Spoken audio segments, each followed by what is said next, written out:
Pemirsa, tanggal 28 Maret hari ini, sejumlah pemudik melakukan perjalanan melalui darat dan udara di Bandara Internasional Soekarno-Hatta. Berdasarkan data rencana penerbangan, total pergerakan penumpang diperkirakan mencapai 173.854 orang. Dan selanjutnya, kepadatan pengendara juga terlihat dari gerbang tol Cikatama hingga gerbang tol Kali Kangkung. Untuk mengurai kemacetan, Korlantas Polri melaksanakan sistem one way dari gerbang tol Cikatama hingga gerbang tol Kali Kangkung. Dan saat ini di Bandara Soekarno-Hatta, Banten dan gerbang tol Cikatama kita telah terhubung langsung dengan Akbar Ramadan dan Regina Marcella. Namun kita akan ke Akbar Ramadan dan juru kamera Haryadi Jamal terlebih dulu yang ada di Bandara Soekarno-Hatta. Silakan Akbar dengan laporan Anda.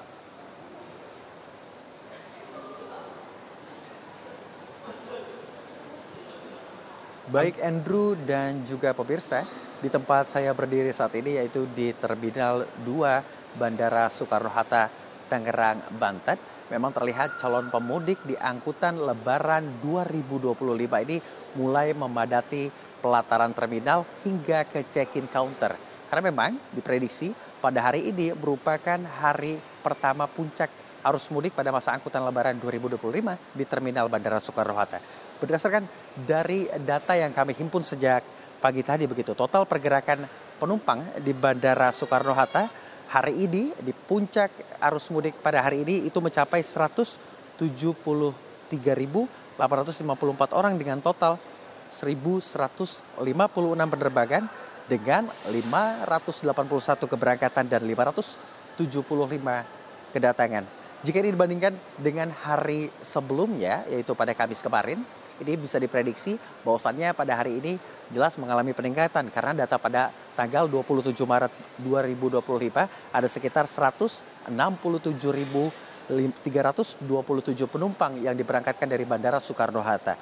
Dari pihak bandara sendiri memastikan tidak ada penumpukan penumpang karena memang pada masa angkutan Lebaran 2025 ini pihak Bandara Soekarno-Hatta atau PT Angkasa Pura memprediksi hal ini akan bisa dicegah, penumpukan penumpang akan bisa dicegah dengan salah satu rekayasa yang dilakukan oleh pihak bandara, yaitu di mana ada relaksasi, di mana ada pemecahan konsentrasi, di mana ada beberapa maskapai yang dipecah di beberapa terminal. Ada 3 terminal, Terminal 1, Terminal 2, dan juga Terminal 3, sehingga konsentrasi kepadatan penumpang terpecah, tidak bertumpuk di satu terminal. Dan memang cuaca mendung dan hujan sempat membayangi penerbangan di Bandara Soekarno-Hatta pada periode angkutan Lebaran 2025, di mana memang sudah diprediksi dari BMKG sendiri pada masa angkutan Lebaran tahun ini pemudik akan dihantui akan bersamaan dengan cuaca ekstrim yang terjadi di sejumlah daerah termasuk di Soekarno-Hatta. Namun kondisi cuaca hari ini masih dalam kondisi yang aman dan tidak mengganggu aktivitas penerbangan dan dapat diantisipasi oleh petugas navigator dari JATSC dan juga dari pihak maskapai. Namun dari trafik penerbangan yang terganggu di sejumlah bandara di tempat lain mengakibatkan dampak pada jam keberangkatan karena maskapai berotasi melalui bandara lain. Dari informasi yang saya himpun juga pemirsa dan juga Andrew, ribuan jadwal dan rute penerbangan yang terdapat di Soekarno-Hatta yang sempat tertunda lantaran cuaca buruk. Pihak bandara merespon hal ini akan memberikan kompensasi terhadap calon pemudik atau calon penumpang di Bandara Soekarno-Hatta. Untuk mengetahui bagaimana antusias calon pemudik pada tahun ini untuk memberlangsungnya atau membersamai mudik pada arus angkutan Lebaran 2025 menuju kota-kota di sejumlah daerah di Indonesia, sudah bersama saya Lutfi ya. Ini salah satu calon pemudik yang ingin melakukan perjalanan mudik ke Semarang. Selamat siang Mbak Lutfi ya. Selamat siang. Bisa tahu tujuan mudik dan Anda ini kemana pada tahun ini? Ke Semarang. Semarang. Apakah ini pertama kalinya Anda mudik atau sudah menjadi tradisi setiap tahunnya? Kalau dari Taiwan ke Semarang itu pertama kalinya. Pertama kalinya Anda melakukan perjalanan mudik. Seberapa jauh Anda mempersiapkan perjalanan mudik di tahun ini? Saya membeli tiket itu bulan lalu. Iya sudah jauh-jauh hari berarti 1 bulan yang lalu. Bagaimana pengalaman arus mudik Anda hari ini? Apakah lebih ramai atau lebih lancar dibandingkan dengan tahun sebelumnya, khususnya di Bandara Soekarno-Hatta? Kalau di Bandara Soekarno-Hatta pada hari ini lebih lancar sih dibandingkan tahun kemarin. Ini kan pada tahun ini Bandara Soekarno-Hatta membuat rekayasa begitu ya, pemecahan konsentrasi maskapai sehingga tidak ada penumpukan penumpang. Kalau Anda merasakannya, apakah ada perbedaan dibanding tahun sebelumnya? Kalau tahun ini lebih itu sih kayak lebih teratur gitu ya. Lebih tidak berjubel gitu. Lebih tidak berjubel. Saya ingin menanyai terkait tarif. Ini mungkin yang juga banyak ditanyakan oleh masyarakat. Apakah tarif tahun ini masih bersahabat untuk para pemudik? Kalau tarif bersahabat, soalnya saya membeli tiket itu harganya tetap sama. Seperti saya membeli tiket tahun-tahun sebelumnya. Dan reguler. Artinya tidak ada kenaikan di tahun ini? Tidak ada.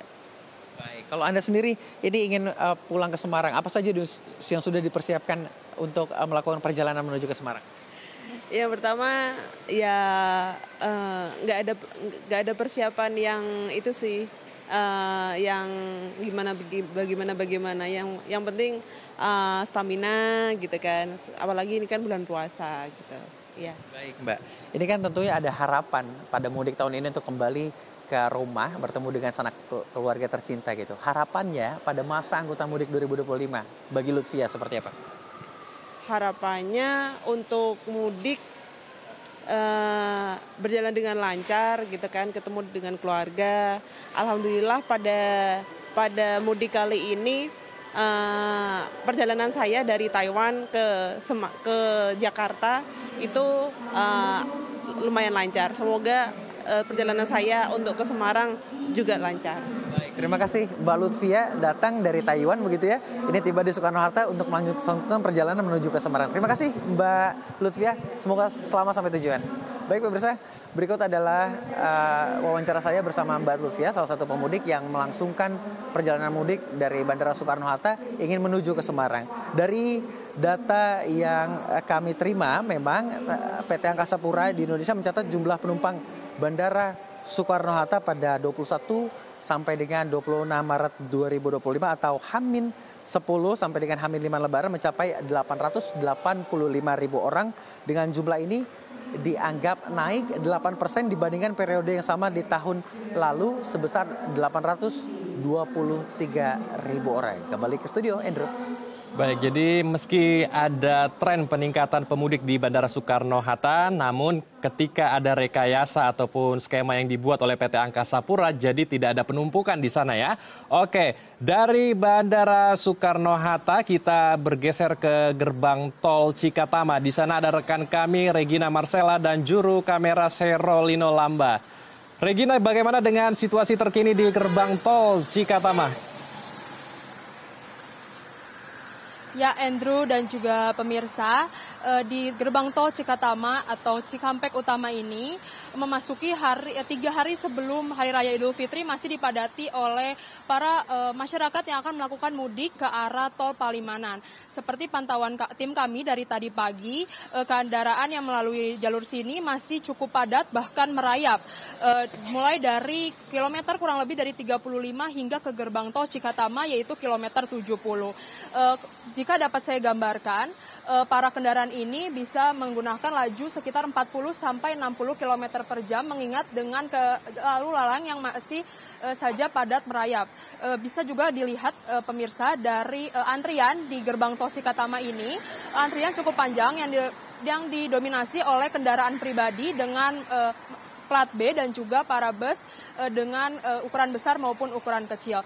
Dan juga pemirsa, kepadatan ini masih terus dilihat oleh Jasa Marga. Data yang dihimpun dari Jasa Marga sendiri, hari ini tadi sampai pukul 10 pagi terdapat 25.000 kendaraan yang melalui gerbang tol Cikatama ini. Ini mengalami peningkatan dibandingkan hari kemarin yaitu Kamis 27 Maret 2025. Dan pemirsa, hari ini itu merupakan 28 Maret yang mana ini merupakan puncak arus mudik hari pertama yang diprediksi oleh pemerintah. Oleh karena itu memang benar bahwa kendaraan yang berlalu lalang ini masih cukup padat melalui dari gerbang tol Cikatama hingga untuk ke arah ke tol Palimanan. Dan pemirsa, untuk melihat dari kendaraan yang masih padat, pihak Kapolres Polri masih melakukan skema dari rekayasa lalu lintas, yaitu dari sejak kemarin malam pukul 7 malam itu sudah dilakukan one way yang itu sudah dilakukan kontraflow sehingga masyarakat mulai dari kilometer 47 hingga ke gerbang tol Cikatama. Dan juga pemirsa, tadi pagi itu sudah dilakukan acara seremonial untuk pembukaan one way secara nasional mulai dari gerbang tol Cikatama itu gerbang kilometer 70 hingga ke gerbang tol Kali Kangkung di kilometer 414. Hal ini dilakukan mengingat dengan peraturan yang sudah ditetapkan bahwa jika sekitar 5.000 hingga 7.000 kendaraan yang melewati gerbang tol per jamnya, maka akan diberlakukan sistem one way. Dan tadi pagi hingga saat ini sekitar 8.500 kendaraan per jamnya yang melalui gerbang tol, sehingga sistem one way pun akan diberlakukan mulai dari tadi pagi.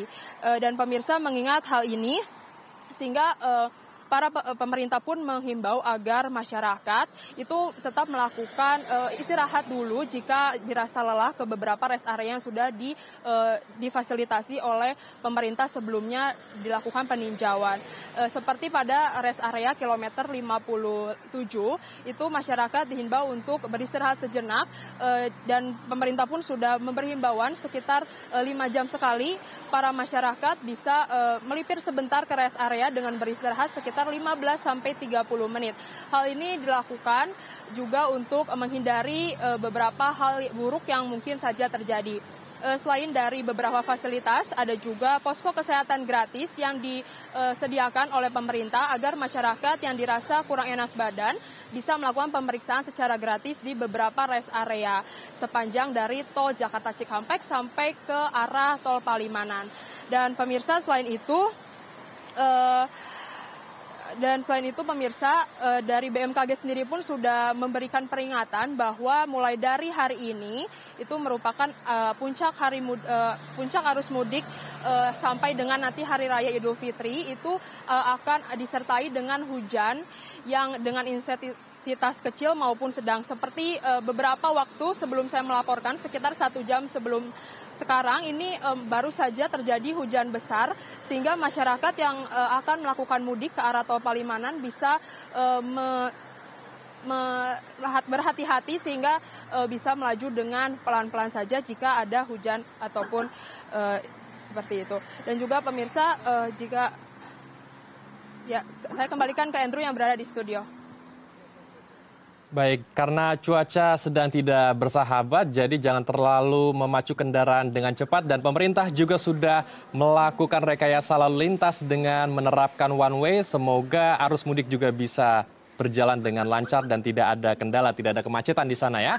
Baik, terima kasih atas laporannya Regina Marcella dan Serolino Lamba dari Cikatama, dan ada juga rekan kami di Bandara Soekarno-Hatta, Akbar Ramadan dan juru kamera Haryadi Jamal. Terima kasih teman-teman atas laporannya dan selamat kembali bertugas.